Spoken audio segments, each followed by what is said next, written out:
Well, manhunt is continuing in the U.S. city of New Orleans after 10 inmates considered armed and dangerous escaped from a prison there on Friday morning. 3 of the prisoners now have been apprehended. The sheriff's office said the inmates were discovered missing during a routine head count. They're believed to have escaped sometime just after midnight. This is the remarkable footage showing the moment the jailbreak took place. After yanking a cell door off its tracks, the inmates then fled across the interstate highway. This is CCTV from inside the prison. Now, the sheriff's office has also released these images showing that the inmates broke through a wall behind a toilet. Scrawled on the wall are the words, "Too easy, LOL." Some of the escapees are facing murder charges or other violent charges. The sheriff's office says it's informed some of the alleged victims that the men are on the loose.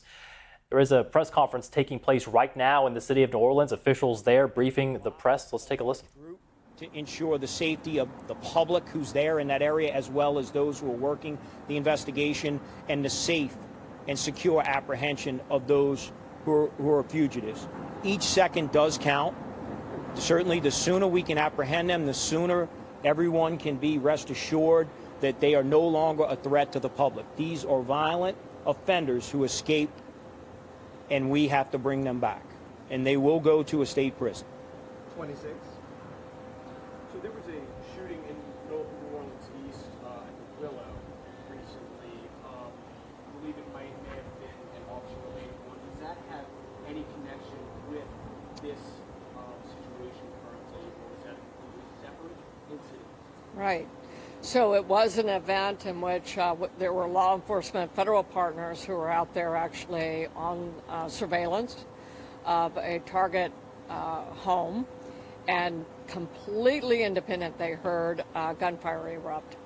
And when they went to that particular scene, which had nothing to do with this particular investigation, that matter has been dealt with. No one has been injured. No law enforcement was involved in the exchange of gunfire, and it is not connected. Last question goes to Channel 4. What can I say to the public? You know, there's still 7 people on the run here. We talked to some schools that are scared to walk outside. You know, kind of, do you have anything to keep their mind at ease, or, you know, are they in any danger just walking around the streets? What we can say is that we'll speak to the fact that the people who are fugitives right now are dangerous people. Is the general public right now, should they panic? And the answer is no. Now, our number one mission, despite anything else right now, is to get these people in custody. So I think you can still, fully enjoy graduation ceremonies tomorrow, having dinner out, the things that you would normally do. However, we just ask that you are mindful and you're attentive. You call us if you think that something is out of order. You call us. Sometimes people think, well, I don't want to call 911. What if I am wrong? But what if you're right? And so call us. But don't panic. Just simply continue living and enjoying life, but just be cautious. That's what we have. And we're going to keep you updated until every single one of them are accounted for and back in custody. So we think that based on the leads we've been getting, these are active and real leads. So keep talking to us. We need you. All right, thank you all for coming out. We appreciate it. Should we have any further information, we'll send that in the form of a press release. Thank you. Yeah, there you go. That press conference there in New Orleans. Ann Kirkpatrick, the New Orleans chief of police, briefing media there, describing the 7 people who are still on the loose after that breakout of that jail as dangerous fugitives, but still telling the public it's not time to panic. We do have Anna Adams in New Orleans for us. She's been following this story. Anna, of course, we just heard a bit of that press conference there from the New Orleans chief of police, but just bring us up to date with the latest. Well, as we heard, a third fugitive has now been found in the east of the city. Earlier today, another one was found in a very central neighborhood here, and another one was found in the French Quarter this morning, which, as anyone who's been here will know, that is the center of town, is where all of the tourists were. And he was apprehended outside of one of the city's most famous hotels at lunchtime.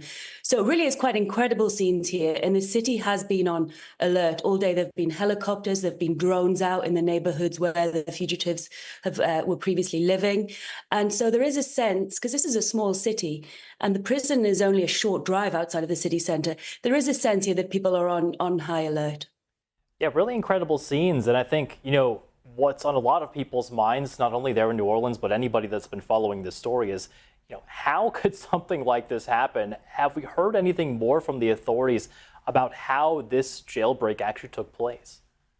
Well, what we've heard is actually incredible, and it brings to mind a film, really. We've seen, I don't know if our viewers have seen the pictures of inside the cell, which shows how the prisoners were able to remove a toilet and hack into the wall, and all 10 of them get out down the side of the wall that way. They then went to the loading bays that are used by delivery people. They then, and this is all on film, cross the very busy interstate, and you can see them in their prison uniforms running out of the jail almost en masse. And what is also remarkable is that that video was taken by the prison's cameras, their own cameras, at around 1 o'clock this morning. But the prisoners didn't realize, the prison wardens didn't realize that anyone was missing till a routine headcount at 8:30 this morning. And that's when they realized that not only 10 people, they thought it was 11, and then they then found one of the people inside of the jail. So it's a series of really, really perplexing issues that you could think, how has this been able to happen? Not only that, so when they found out at 8:30 this morning, it then took till lunchtime to let the public know and the media know, by which time these fugitives had been at large for 11 hours.